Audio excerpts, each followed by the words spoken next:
नमस्कार, मैं हूं मानवेंद्र रावत और स्वागत करता हूं आप सभी दर्शकों का हमारे YouTube चैनल पर। और उम्मीद करता हूं कि आप सभी बहुत अच्छे हैं, स्वस्थ हैं।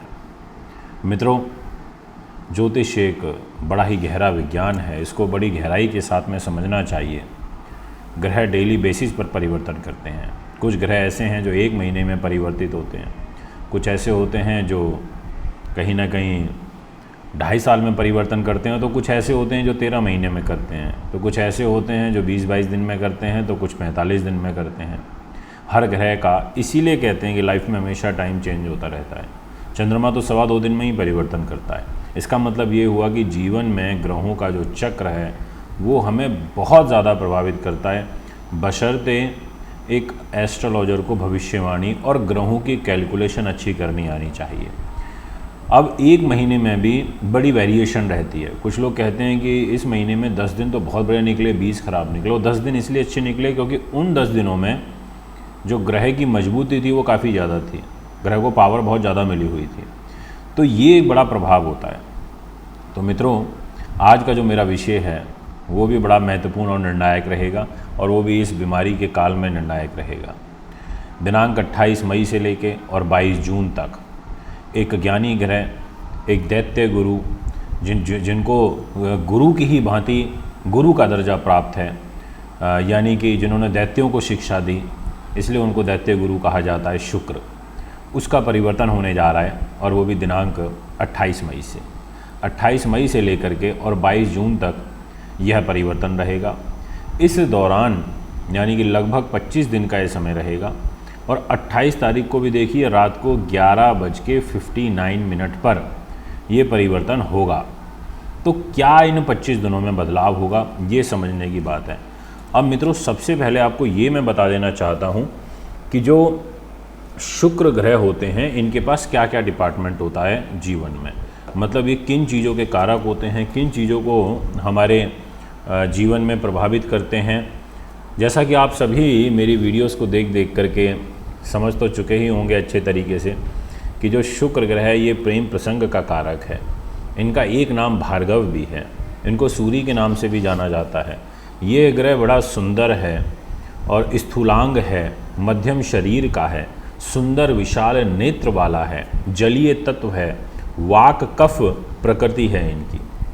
आज मैं आपको पूरी मेष से लेकर के मीन तक का फल बताऊंगा, सभी राशियों का बताऊंगा, इसलिए वीडियो हो सकता है थोड़ी सी लंबी बने, इसलिए ध्यान से सुनना। सभी 12 राशियों वालों, आपके लिए ये 25 दिन कैसे रहेंगे। इसके अलावा शुक्र जिनके जन्म पत्री में स्वयं राशि के हों या मिथुन राशि के हों, क्योंकि मिथुन राशि के अंदर इनका प्रवेश हो रहा है और अपनी स्वग्रही राशि को छोड़ करके ये मिथुन में चले जाएंगे। और मिथुन है बुध ग्रह की, और बुध के घर जा रहे हैं, अपने परम मित्र के घर में जा रहे हैं। तो अपने मित्र के घर में जा कर के, और जो घनिष्ठ हो तो वहाँ भी आपको ताकत मिलती है, इसमें कोई दो राय नहीं है। तो इसका मतलब कुछ राशियों के लिए बहुत बेजोड़ सफलता देंगे, ज़बरदस्त प्रभाव देंगे और आपके कार्य को नहीं रुकने देंगे, ऐसी भी स्थिति बनेगी। कुछ लोगों के लिए ऐसा होगा कि जिसमें अभी शुक्र स्वग्रही जरूर हैं बट उनकी प्लेसमेंट अच्छी नहीं चल रही है, तो 28 तारीख से उनकी प्लेसमेंट बदलेगी। तो वो प्लेसमेंट जो बदलेगी तो वो 4 राशियाँ ऐसी हैं जिनको बड़ा बेहतरीन फल मिलेगा। मैं अभी इसके शुक्र के परिवर्तन को लेकर के 1-2 वीडियो और भी बनाने वाला हूं, तो उनको भी आप ज़रूर सुनना। और मैंने वक्री शनि को लेकर के 12 की 12 अलग अलग राशियों का विश्लेषण किया है। तो मैं ये चाहूँगा कि आप उन 12 राशियों को, उसकी प्लेलिस्ट को लोगों तक पहुँचाएँ, शेयर करें, ताकि लोग ये 5 महीने की ग्रह गति को समझ पाएँ। मित्रों, अब शनि वक्री हो चुके हैं और ऐसे टाइम में शुक्र का मिथुन राशि में जाना ये एक पॉजिटिव साइन है। और इनफैक्ट यहाँ पर जो ग्रह गति बन रही है वो और ज़्यादा पॉजिटिव इसलिए भी बन रही है कि उसका एक सबसे बड़ा कारण है कि मिथुन के अंदर 2 जून तक बुध ग्रह भी हैं और मिथुन में ही 22 जून तक रहेंगे शुक्र। तो एक तरीके से कुछ समय के लिए बुध शुक्र की युति भी बनेगी। तो कहने का ये मतलब हुआ कि इस बुध शुक्र की युति और स्पेशली 22 जून तक शुक्र का मिथुन में रहना, इस वक्री शनि के टाइम पीरियड में भी आपको कुछ रिलीफ देने वाली स्थिति यहाँ पर बनेगी। जैसा कि आप सब जानते हैं कि मंगल नीच के हो जाएंगे अभी अगले महीने, तो मैं मंगल का भी फल बताऊँगा। तो आइए अब वीडियो की शुरुआत करते हैं। तो सबसे पहले मैं आपको बता देता हूँ कि शुक्र के काम क्या होते हैं। देखिए, ये ग्रह स्त्री कारक ग्रह है, ये वीर्य का कारक होता है, प्रेम का कारक होता है। कारक means additional charge. Additional charge का मतलब होता है जैसे अभी आपके पास कोई एक डिपार्टमेंट है और दूसरे का अतिरिक्त भार दे दिया, एक और आपको दे दिया, तो आपको उसकी भी जिम्मेदारी निभानी है। इसी प्रकार से हर भाव के अंदर जितनी भी चीज़ें आती हैं, फर्स्ट हाउस में 20-25 चीज़ें देखते हैं, सेकंड हाउस से कम 15-20 चीज़ें देखते हैं, तो हर एक चीज़ का एक पर्टिकुलर ग्रह कारक होता है। तो यहाँ पर ये प्रेम, कामीच्छा, रूप सौंदर्य, आकर्षण, धन संपत्ति, व्यापार, वाहन, सुख, जितना भी ऐश्वर्य है, इससे संबंधित वस्तुएं, रेशमी वस्त्र, पुष्प, इसके अलावा चांदी, रुई और जो शेरो शायरी होती है, गायकी होती है, फिल्म लाइन होती है, कॉस्मेटिक गुड्स होते हैं, आभूषण का काम होता है, एक्टिंग का काम होता है, ऐसी सब चीज़ें, इंद्रियों का काम, ऐसे जो काम हैं, सिनेमा टेलीविज़न से संबंधित काम, काम शक्ति, अभिनय, नृत्य, शेयर से रिलेटेड काम शुक्र कराता है। प्रेम प्रसंग का कारक है, होटल लाइन में लेकर के जाता, रेस्टोरेंट, होटल इंडस्ट्री इनसे चलती है, भोग विलासिता की चीज़ें इनसे चलती है, और सांसारिक तमाम सुख सुविधाएं ये शुक्र से मिलती हैं, क्योंकि बिना प्रेम के ये दुनिया नहीं चल सकती, ये बात सत्य है। और प्रेम है शुक्र ग्रह के पास में। तो आइए, अब बहुत सारे लोग क्या करेंगे, कमेंट बॉक्स में लिखेंगे कि वीडियो स्टार्ट्स फ्रॉम इतने मिनट, इससे पहले तो सारा कोई काम की बात नहीं है, ऐसे भी लिखेंगे। मैं भी कुछ कमेंट पढ़ रहा था कल, तो मैं उसमें देख रहा था। अब लिख सकते हैं, आपका ये अधिकार है, लिखने से तो मैं रोक नहीं सकता आपको, बट अब मैं उन लोगों का क्या करूँ जिन लोगों को ये चीज़ें सुनना पसंद है, जो लोग ये चाहते हैं कि आप किसी भी परिवर्तन का फल बताने से पहले उसके बारे में भी कुछ बताएं। तो अब ये जो इतनी सारी बातें बताई हैं, अब जो लोग इनसे संबंधित काम करते होंगे तो उन लोगों के लिए तो एक रिलीफ की स्थिति है ही, तो उनके लिए क्लैरिटी आ गई बात में। तो आइए वीडियो की शुरुआत करते हैं, और उसमें सबसे पहले आपको बताते हैं मेष की, कि आखिर मेष के जितने भी दर्शक हैं उनके लिए यह जो परिवर्तन रहेगा वो क्या लेकर के आ रहा है। तो मित्रों, आपके लिए ये परिवर्तन होगा तीसरे स्थान में। अब तीसरे भाव में शुक्र जाएंगे, तीसरे ही भाव में मंगल होंगे, तीसरे ही भाव में नहीं, मंगल तीसरे में नहीं होंगे, मंगल तो चौथे में चले जाएंगे 2 जून को, बट अभी 2 जून तक तो रहेंगे ही, तो 5-6 दिन की बात है। पर डिफरेंस बहुत होगा मंगल और शुक्र में, डिग्रीकली बहुत ज़्यादा डिफरेंस होगा, क्योंकि वो एंडिंग में है और इन्होंने स्टार्टिंग करी है। तो यहाँ पर शुक्र बुध की युति 2 जून तक है।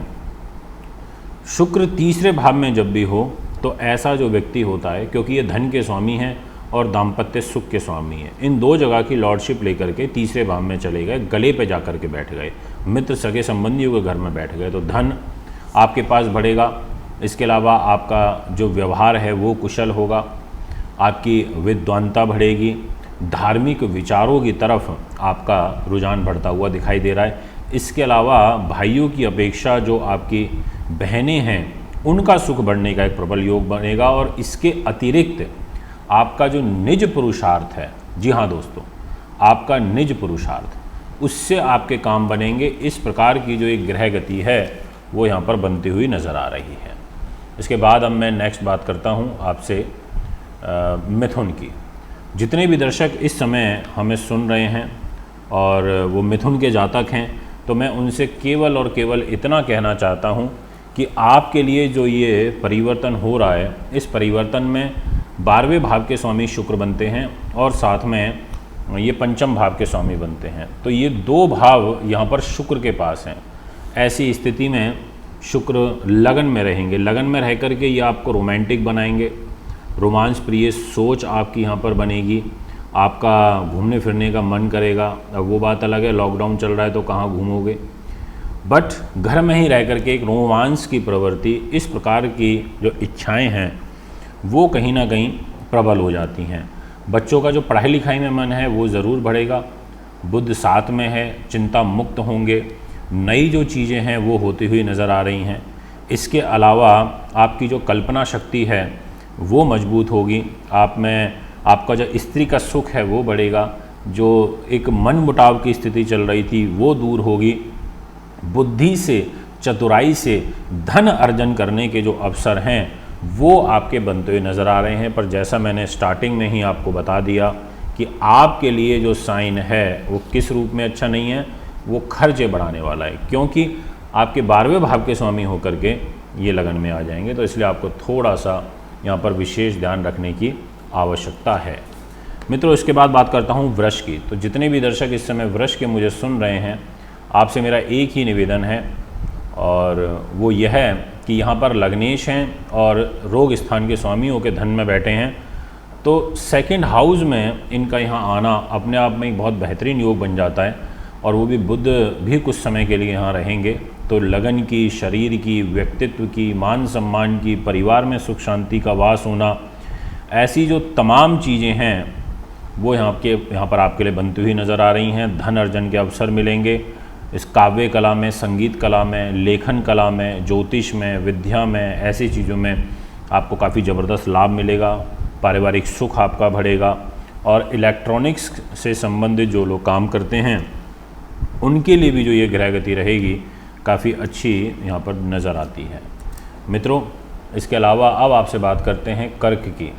तो जितने भी जातक हमारे इस समय कर्क के हमारे साथ में जुड़े हुए हैं उनसे यही कहना चाहता हूं कि आपके लिए जो ग्रह गोचर रहेगा उसके अनुसार 12वें भाव में शुक्र का चले जाएंगे, वो भी लाभ लेकर के और सुख साधन लेकर के। अब जब लाभ का और सुख साधन का स्वामी खर्च के घर में हो तो ऐसी स्थिति में खर्चे ज़्यादा हो जाते हैं, पैसा टिक नहीं पाता है और ज़रूरतों पे ही होते हैं, मतलब क्योंकि सुख साधन लेकर के 12वें भाव में गए हैं। तो यहाँ पर क्या होगा, थोड़ा सा भूमि में मकान से संबंधित चीज़ों की प्राप्ति होगी। इसके अलावा मन से प्रसन्नता होगी, ऐश्वर्य से युक्त जीवन आपका आप देखेंगे 22 जून तक होगा। आपकी जो न्यूनतम आवश्यकताएं हैं जिनकी पूर्ति किसी कारण से नहीं हो पा रही थी तो वो पूरी होने का एक योग बनेगा। तो इस प्रकार के जो ग्रह गोचर हैं वो यहाँ पर बनते हुए नज़र आ रहे हैं। अब आपसे बात करते हैं सिंह की।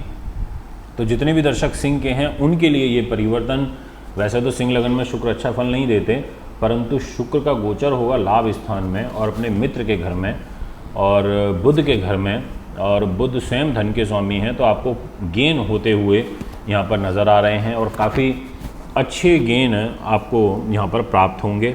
ऐसी स्थिति में सुख सुविधाएं तो आपको उपलब्ध हो जाएंगी, उच्च प्रतिष्ठित लोगों से आपकी मित्रता होगी, सामाजिक क्षेत्र में आपकी ख्याति होगी। इसके अलावा यहाँ पर एक से अधिक सोर्स ऑफ इनकम आपके बनते हुए नज़र आ रहे हैं, ये मैं आपसे कह सकता हूँ। मित्रों, जितने भी कन्या के दर्शक रहेंगे उनकी जो ग्रह गति रहेगी उसके अनुसार आपके लिए बहुत बेहतरीन फल रहेगा, इनक्रेडिबल रहेगा। इनक्रेडिबल शब्द इसलिए मैंने प्रयोग किया है क्योंकि मुझे यहाँ पर जो स्थिति है वो मजबूत दिखाई दे रही है। अब उसका कारण ये है कि एक तो ये भाग्य स्थान के स्वामी हैं और एक धन के स्वामी हैं और बैठ गए जा कर के कैरियर के घर में। अब कैरियर का घर यानी कि 10वां भाव, इस स्थान में होने से आपका भाग्यवान होगा। इसके अलावा आपका व्यवहार जो है वो कुशल होगा, उच्च प्रतिष्ठित लोगों के साथ आपके संपर्क बनेंगे, कुछ नए लोग आपके जीवन में जुड़ेंगे जिनसे आपको लाभ प्राप्ति के अवसर मिलेंगे। संतान संबंधी जो कष्ट चिंताएं चल रही हैं वो कुछ हद तक दूर होगी, परिवार के लोगों से सहयोग की स्थिति बनेगी। और यहाँ पर बुध भी है 2 जून तक, तो विशेष रूप से धन अर्जन के योग बन रहे हैं। एक से अधिक साधनों से कोई पेमेंट आपको मिल सकती है, रुकी हुई मिल सकती है, सवारी का सुख मिलेगा। व्यवसाय में भी कुछ जो है उन्नति के अवसर यहाँ बनते हुए नज़र आ रहे हैं। तो ये मैं कह सकता हूँ कि कन्या के जो दर्शक हैं इनके लिए ये परिवर्तन ठीक है, अच्छा है, शुभ है। अब बात करते हैं तुला की। आपके लिए जितने भी जो तुला के दर्शक इस समय हमारे इस वीडियो को सुन रहे हैं, आपसे मैं एक ही बात कहना चाहता हूँ कि आपके लिए जो ये ग्रह गोचर बन रहा है इसके अनुसार बहुत बड़ा रिलीफ आपको मिलेगा, क्योंकि अष्टम भाव से शुक्र निकल के भाग्य में आ जाएंगे। लग्नेश अगर भाग्य स्थान में हो यानी कि 9वें स्थान में हो तो ये योग अपने आप में बहुत बेहतरीन बन जाता है। धार्मिकता बढ़ती है, परोपकार की भावना बढ़ती है, उदार हृदय होता है, भाई बहनों से ज़रूर कुछ यहाँ पर मतभेद की एक स्थिति बन जाती है। थोड़ा सा भाग्य हानि का थोड़ी उलझनें आती हैं, उसके बाद आपका काम बनेगा। परंतु यहाँ पर आपकी लंबी दूरी की यात्राएं और भाग्य उन्नति का जो अवसर है वो बड़ा ज़बरदस्त मिलेगा। बहुत ज़बरदस्त तरीके से अच्छा भाग्य उदय होने का एक प्रबल योग आपकी यहाँ पर राशि में बन रहा है। अब मैं आपसे बात करना चाहता हूँ धनु की। धनु के जितने भी दर्शक हैं उनके लिए भी यहाँ एक रिलीफ की स्थिति बनती हुई नज़र आ रही है, और उसका सबसे बड़ा कारण ये है कि अभी तक छठे भाव में स्वग्रही शुक्र 28 तारीख तक हैं मई में। 28 तारीख को छठे से निकल के सप्तम में आ जाएंगे और सप्तम भाव के कारक होते हैं। तो यहाँ कोई रिश्ता हो सकता है, प्रेम संबंध मधुर हो सकते हैं, व्यापारिक पार्टनर से आपको कुछ लाभ मिलेगा, और यहाँ सप्तम भाव में होने से परोपकार की भावना बढ़ेगी, एजुकेशन अच्छी होगी, व्यवहार में कुशलता आएगी, बुद्धिमान आप काफ़ी मतलब इस परिवर्तन में अत्यंत बुद्धिमान का जो परिचय है वो आप देंगे, आपके व्यक्तित्व में निखार होगा, जीवन साथी से आपको सहयोग मिलेगा। इसके अलावा आकर्षक सुंदर आपका व्यक्तित्व रहेगा। मतलब कुल मिलाकर के अपने कारक स्थान में शुक्र के रहने से जो आपकी ग्रह गोचरीय स्थिति है वो मजबूत बनेगी। मित्रों, इसके बाद जो नेक्स्ट राशि रहेगी वो है वृश्चिक। आपके लिए जो ग्रह गोचर बनेगा उसके अनुसार ज़्यादा मैं बेटर नहीं कह सकता, क्योंकि अष्टम भाव में शुक्र चले जाएंगे, वो भी खर्च के स्वामी होके। तो अपव्यय होना, गलत चीज़ों पर होना, गलत लोगों के संपर्क में आना, 12वें भाव के स्वामी होकर के चले जाएंगे अष्टम भाव में, और साथ में पति के स्वामी होके चले जाएंगे अष्टम में। तो यहाँ पर थोड़ा संयमवश काम करना है, बहुत ज़्यादा किसी भी चीज़ में आपको उत्तेजना नहीं दिखानी है, अपना आराम से शांति के साथ में समय को निकालिए, ये आपके लिए ग्रहगति दिखाई देती है। इसके बाद जो नेक्स्ट राशि रहेगी वो है यहाँ पर मकर।